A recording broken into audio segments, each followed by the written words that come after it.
Comment dirais-je? Donc, les veillées, c'est un peu comme les bandes dessinées, Tintin, c'est de 7 à 77 ans. Nous allons accueillir Neven, c'est ça, pour une danse. Je devrais savoir, c'est mon nom.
Je suis l'animateur. Ok, donc j'ai hésité ce soir et puis raconter avec les enfants. Je vais faire une chanson pour enfants. Et puis vous raconter aussi que je suis fier de ma mémé, mais il y a un jour dans l'année où je ne suis pas content du tout de ma mémé parce qu'elle nous oblige à faire un truc invivable, quoi. C'est le 1er janvier. Parce qu'elle fait partie d'un club qui va dans l'eau, là. Longe-Côte, les Longe-Côte. Longe-Côte, voilà. Ouais. Et puis, elle y va tous les jours. Quand on se retrouve avec elle, le 1er janvier, systématiquement, on y a droit. Donc, le public dit, dans la chanson, glagla, glagla, glagla. On va faire un petit essai. Donc, je me rappelle les accords. Glagla, glagla, glagla, glagla, glagla, glagla, glagla, glagla. Je vois mieux ici, c'est bon.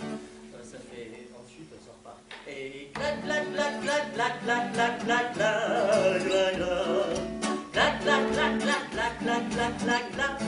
Glagla, nous sommes fiers de nos mémés qui nous donnent leur passion. Nous sommes fiers de nos mémés qui nous donnent leur passion.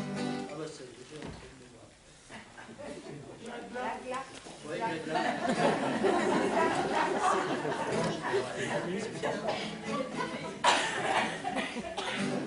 Je peux aller voir mon texte rapidement?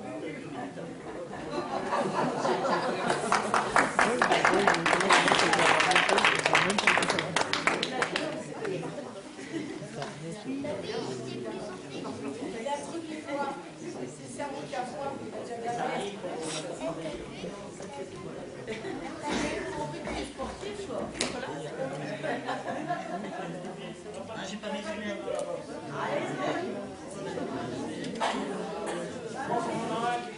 C'est bon, c'est bon.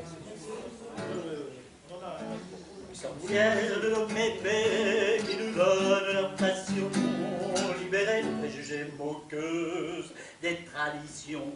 Ouais, la mienne, elle est super, j'appelle même super mémé, vu qu'elle est toujours première au bain du 1er janvier. La technique du vomin, de la graisse, là où il faut, mamie la connaît bien. Queen Aman, phare au couteau depuis longtemps, mais l'opposé ne se plaignant plus du froid. Norvégienne dans l'idée, mamie, elle n'est pas dans le poids. Au bain du, au bain du, au bain du, au bain du 1er janvier, au bain du glagla, au bain du glagla, au bain du glagla, au bain du 1er janvier. Glag, glag, glag, glag, glag, glag, glag, glag, glag, glagla. Glag, glag, glag, glag, glag, glag, glag, glag, glag, glag, glag, maillot large et énorme, elle court pleine de grâce, pas de triche pour les mordus, pas de confiance à glace. Des 365 pas, c'est le seul obligatoire. En famille comme les pingouins, on les suit dans le traquenard. Le succès console du bain, il y a du monde pour nous filmer. C'est leur choix et le moyen d'attirer toutes les télé comédiennes, la descente, dopées médicalement. Nos mémés ont le vaccin, nous la grippe pendant longtemps. Au bain du, au bain du, au bain du, au bain du 1er janvier, au bain du glagla, au bain du glagla, au bain du glagla, au bain du 1er janvier. Glac, glac, glac, glac, glac, glac, glac, glac, glac, glac, glac, glac, glac, glac, glac, glac, glac, glac, glac, glac. Papa, voix n'est pas elle, ça manque ça les rangs cassantes, comme celle du sapin de Noël avant le blanc. D'autant plus que l'appareil s'apparente au périscope. En prévenant contre le gel, on vient finir au beau floc. C'est bien. Hermaphrodite en sortant, quand je vois plus mon zizi, je m'angoisse et c'est pleurant que je cherche à faire pipi. Le climat dans moins de 10 ans, heureusement mettra à l'aise au jour du 1er de l'an. L'eau fera bien plus de 16 au bain du glagla, au bain du glagla, au bain du glagla, au bain du 1er janvier, au bain du glagla, au bain du glagla, au bain du glagla, au bain du 1er janvier.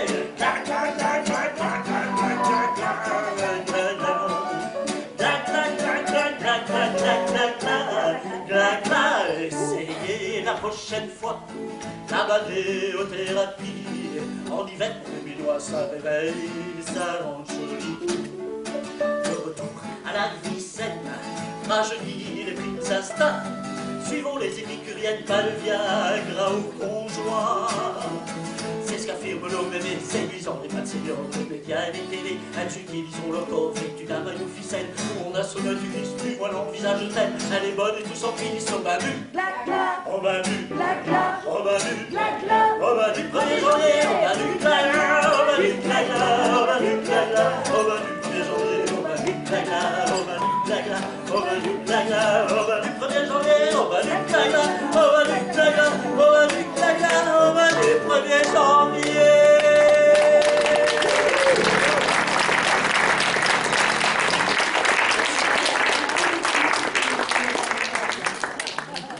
Patrice a oublié de vous dire que la parole et musique, c'est de lui. Alors,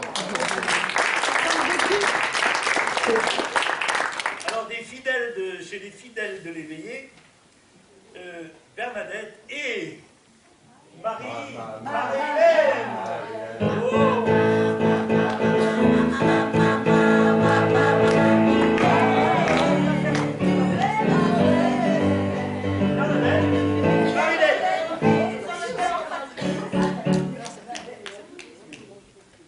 C'est pas glagla, c'est poète-poète parce qu'on a le crack en fait. Mardette et Mardette, oh oui, oh oui. Le duo de Seine et Mardette, hein, ça pique. Alors, on va vous faire un petit sketch, c'est un petit peu une répétition, parce qu'il y a une soirée humour à l'Antique le 12 novembre, auquel vous êtes invités à participer. C'est au profit d'une association, les deux ailes, à Bochéo. Donc c'est à 20h30. Ce sera une soirée humour, un peu cabaret. Voilà.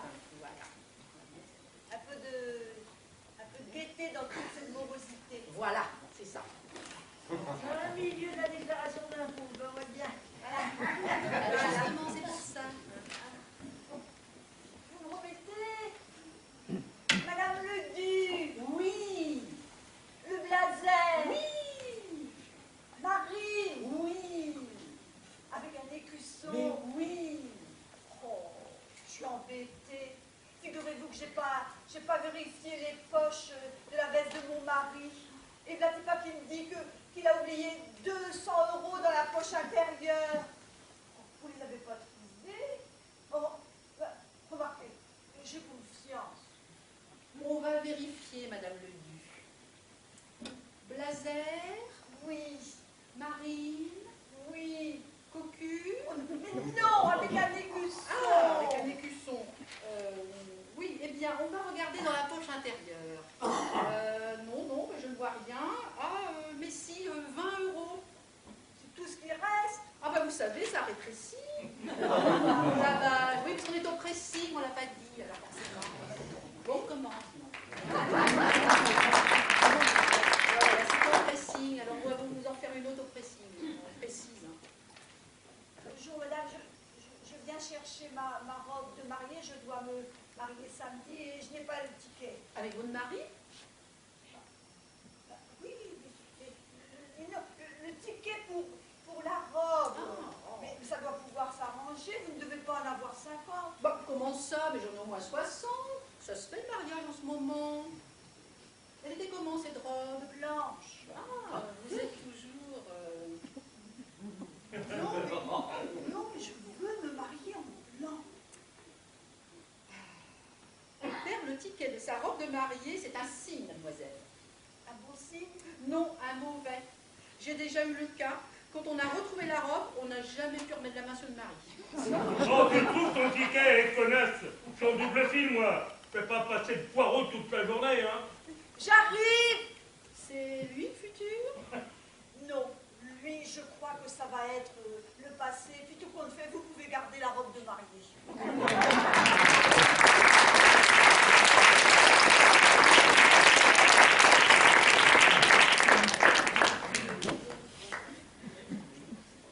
Ah si, j'ai oublié quand même des veillées importantes. C'est à Belle-Île-en-Terre. Ils sont là tous les deux. Alors, on peut applaudir à Isabelle et Philippe.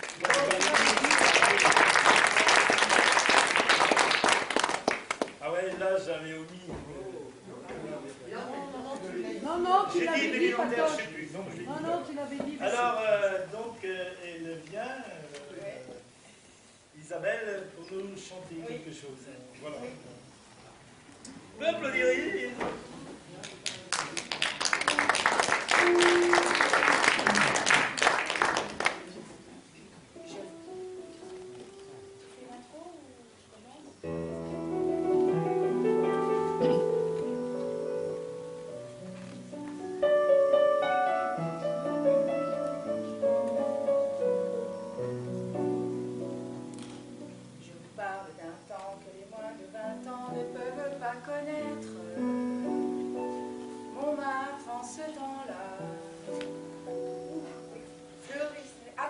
Ses lilas jusque sous leurs fenêtres. Et si l'âme garnie qui nous servait de nid ne payait pas de mine, c'est là qu'on s'est connus, moi qui criais famine et toi qui posais nu. La bohème,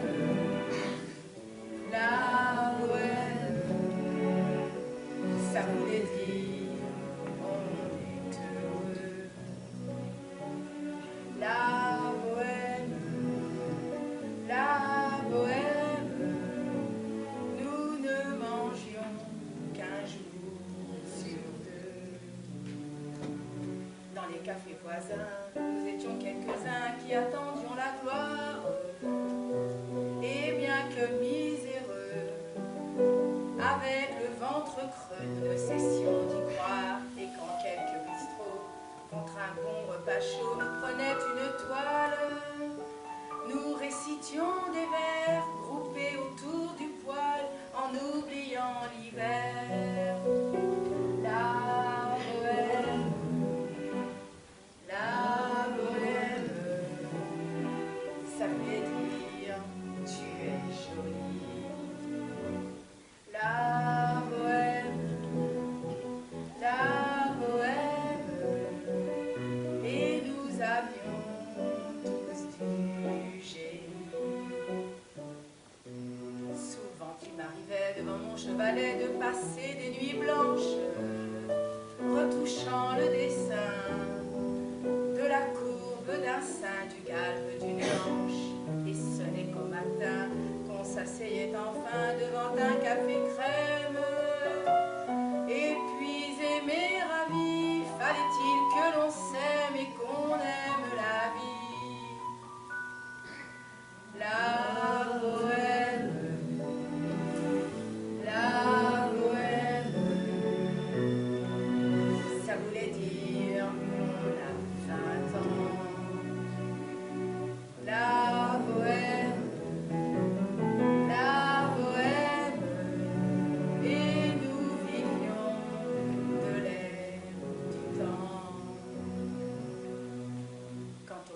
jour, je m'en vais faire un tour à mon ancienne adresse.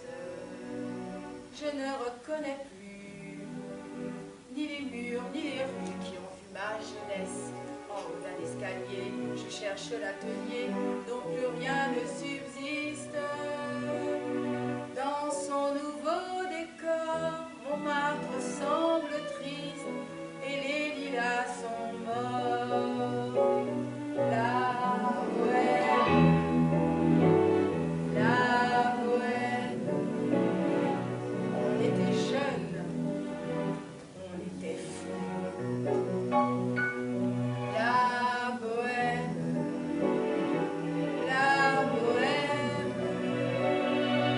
ça ne veut plus rien dire du tout.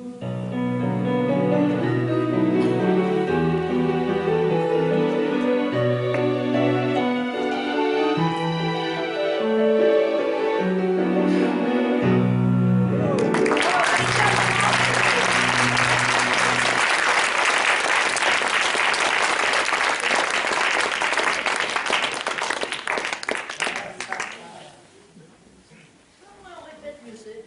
Alors, on répète pour celle que je veux faire. Toujours au piano, les gars, bien sûr.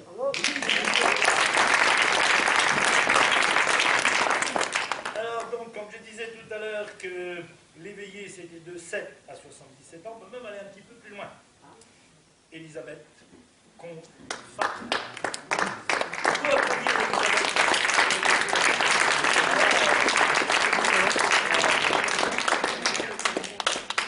Bien bon par là.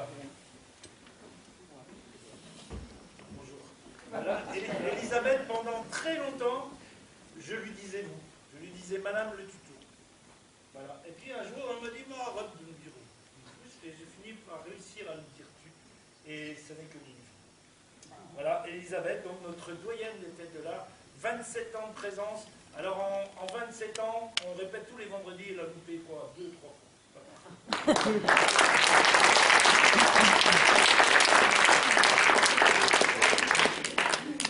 Eh bien, aujourd'hui, je vais vous dire un conte.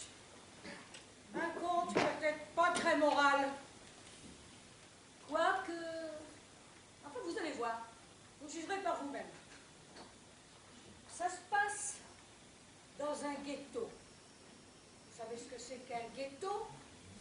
C'est un quartier habité uniquement par une partie de la population, et où les gens vivent entre eux, et où il n'aiment pas du tout qu'on vienne chez eux. Et c'est très pratique quand on leur veut du mal.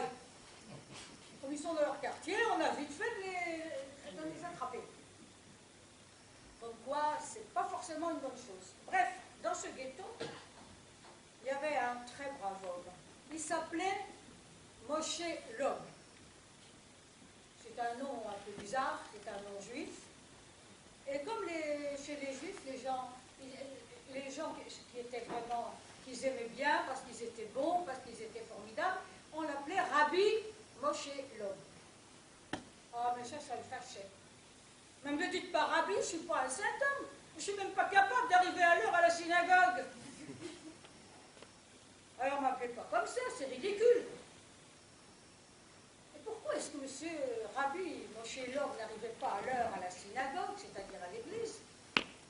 Ben, c'est tout simplement parce que à chaque fois qu'il sortait de chez lui, bon, il sortait de chez lui, comme tout le monde, et tout d'un coup, il rencontrait quelqu'un qui avait des ennuis.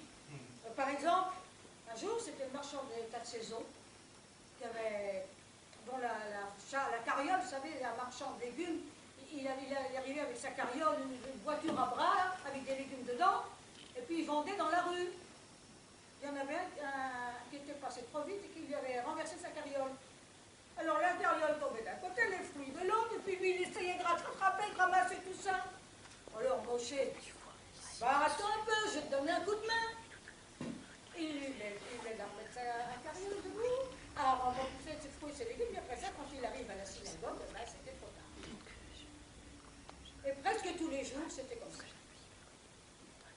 C'était se discutaient, il essayait de les calmer. Oh, c'était la vieille Léa qui traînait un panier plus gros qu'elle. Jamais.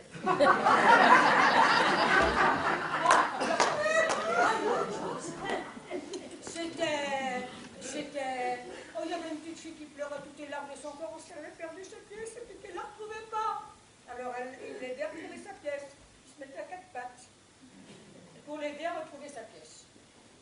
Et tous les jours, presque toutes les fois qu'il allait à la synagogue, eh bien, presque toutes les fois, il trouvait quelqu'un qui avait besoin d'un coup de main. Une fois même un goy. Un goy, c'est quelqu'un qui n'est pas du coin, qui n'est pas juif. Ou qui n'est pas autre chose aussi, enfin c'est quelqu'un qui n'est pas du coin, qui était entré dans le ghetto par hasard, et puis qui ne réussissait pas à sortir. Alors tout le monde se fichait de lui. Vous avez vu? Demain il sera encore. Alors, Moshe Lov approchait du goy, elle lui disait, venez avec moi, je vais vous faire sortir. Et ça plaisait pas. Ça plaisait pas toujours aux gens. Et le rabbin était furieux contre lui. Il lui disait, tu vas voir, quand tu seras mort, tu iras en enfer. Ah oui, disait Moshe Lov, peut-être, mais moi, quand je vois quelqu'un qui a des ennuis, je ne peux pas m'empêcher de l'aider. Mais la première chose, c'est de servir l'Éternel.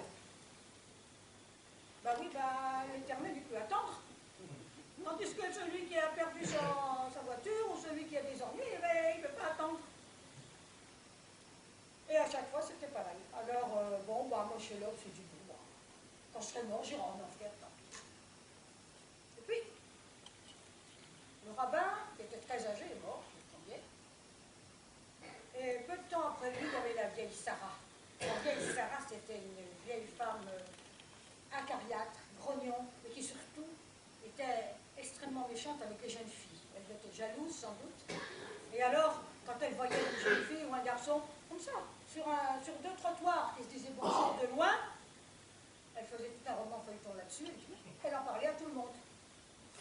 C'était une vieille poison. Elle a même réussi à causer plusieurs suicides, je vais vous dire. Et la vieille Sarah est morte aussi, en odeur de saleté ou presque. Et après, c'est le tour de Moshe Lov.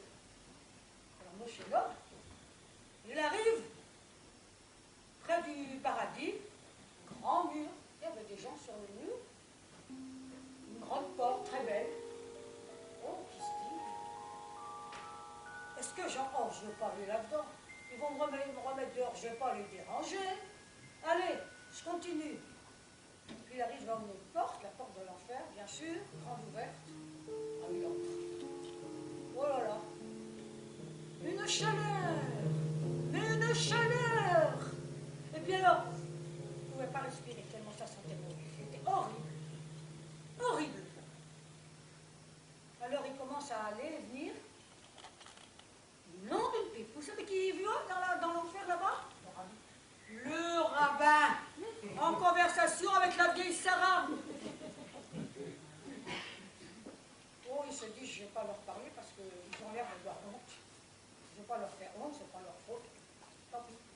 Et il continue son chemin. Et puis, après il se dit, je commence à m'habituer, tiens, ça va mieux. Je commence à m'habituer, j'ai moins chaud, ça sent moins mauvais. Ça va mieux. Et puis, il regarde les autres gens, les autres damnés aussi, ça fait l'air mieux. Tiens, c'est bizarre. Oh, c'est très bizarre. Ça a l'air d'aller mieux. Qu'est-ce que ça veut dire? Et puis, tout d'un coup, il voit arriver derrière lui une manif. Une véritable manif. Il y avait plein de gens très bien habillés, très chics, avec des dorures et tout. Il y avait des imams, il y avait des papes, il y avait des évêques, il y avait des pasteurs, il y avait des gens, des prêtres d'un tas de religions différentes, qui étaient tous en train de crier « C'est nous les justes, c'est nous les justes qui sommes en enfer. On est en enfer, c'est pas juste, c'est injuste, alors il faut nous sortir de là. » Il faut les sortir de là. Alors il les regardait passer. Tout d'un coup, il y a des diablotins qui arrivent avec des pointes de feu, puis qui les chassent, qui leur disent « Non, mais dites donc, vous êtes les pires, vous. C'est vous qui êtes les pires, parce que vous n'avez pas servi Dieu, vous vous êtes servi de lui. Pour essayer de dominer les autres. C'est pas bien. C'est vous les criminels. Et alors les autres, ils ne savaient plus où se mettre. Et Rabbi Machelov continuait sa route. Tout d'un coup, il y a quelqu'un qui lui frappe sur l'épaule. Ah, c'était Aaron, c'était un de ses anciens concurrents, parce qu'il avait été commerçant. Et Aaron lui dit, toi ici, mais c'est pas possible. Comment? Bah, je suis comme les autres, moi. Non, non. Toi, tu faisais du bien à tout le monde. Tu peux pas être en enfer. Ça doit être à cause de toi. Quoi à cause de moi? Ben, qu'il fait moins froid, qu'il fait moins chaud, que ça sent moins mauvais. C'est sûrement à cause de toi. On dit, Rocher là, ben, qu'est-ce que tu veux que je te dise? Moi, je crois pas. Et pendant ce temps, au paradis, on attendait Moshe-Lob. On se demandait où il était. Et à la fin, on a envoyé l'archange Gabriel chercher Moshe-Lob en enfer. En disant, il s'est peut-être trompé. Alors l'archange Gabriel arrive et les diables lui disent, chez vous, parce que le juste, là, il est en train de tout nous détraquer. Les feux ne prennent plus, on n'arrive plus à rien. Alors, l'archange Gabriel cherche partout. Et puis, à la fin, il y a Aaron, le copain à Moshe-Lob, qui dit à l'ange Gabriel, il est là. Ah, c'est lui, c'est ce petit vieux bonhomme là, tout tordu. Oui, oui, c'est lui. Bon, alors, il dit, allez, Moshe, viens, je sais pas ta place ici, viens au paradis. Au paradis, moi, mais c'est à cause de moi que ça va mieux en enfer? Oui. Oh ben là, moi je reste ici. Je suis très bien ici, j'ai trouvé des copains, je reste ici. Ça fait que si on vous menace de flammes de l'enfer, ne vous inquiétez pas, Moshe-Lob y est encore.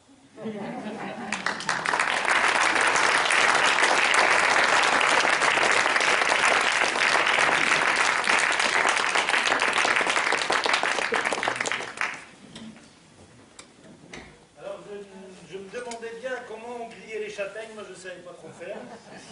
J'ai passé un coup de bigophone à mon pote Claude Sahu. Et il est venu, il m'a dit ouais, moi je ne sais pas non plus. Donc s'ils ne sont pas bonnes, c'est à cause de moi. Vous les avez fondus dans le couteau? Ouais, on les a fondus, ouais. Ah bah alors, Ouais, donc maintenant ça va aller. Donc, et Claude en plus, il chante. Et il chante bien. Claude. Ah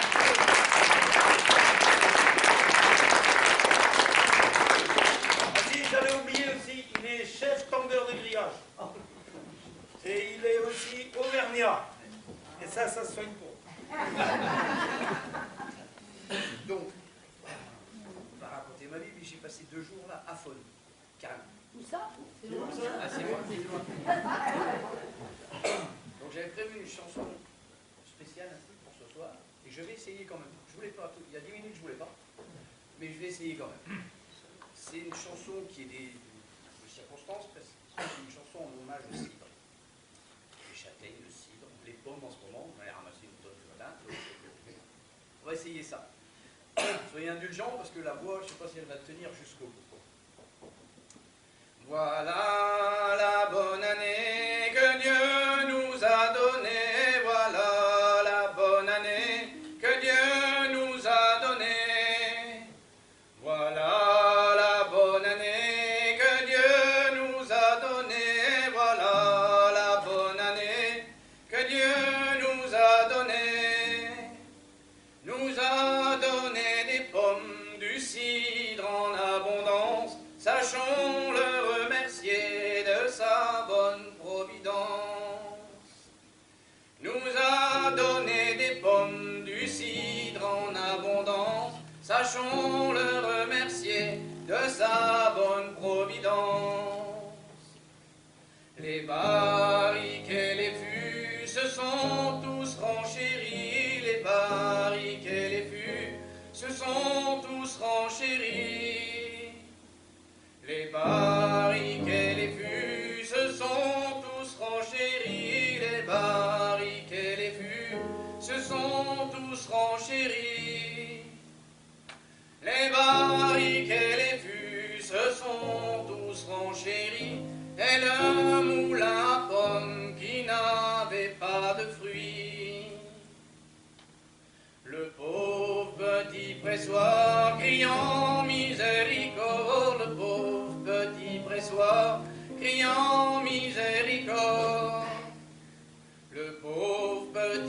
pressoir, criant miséricorde, pauvre petit pressoir, criant miséricorde.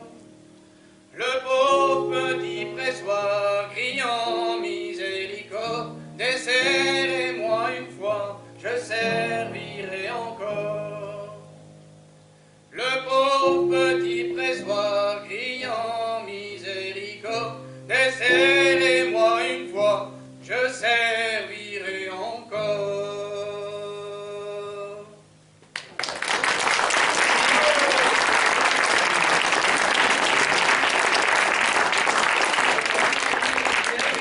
Claude, alors c'est Claude multiservice, ah, il sait tout faire. Et là, il n'y avait pas de mort, dis donc, d'habitude, il nous... Oh, mais d'habitude, il nous en tue au moins 10 à cette chanson. Nous pouvons réapplaudir Léa, bravo.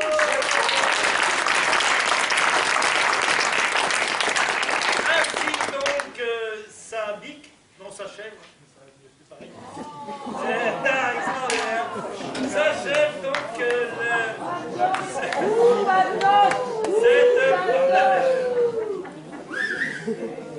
oh ouais. Et c'est auto-surprise, là, Je suis même pas payé, hein. Donc voilà, c'est fini pour maintenant, là, et ça reprendra tout à l'heure.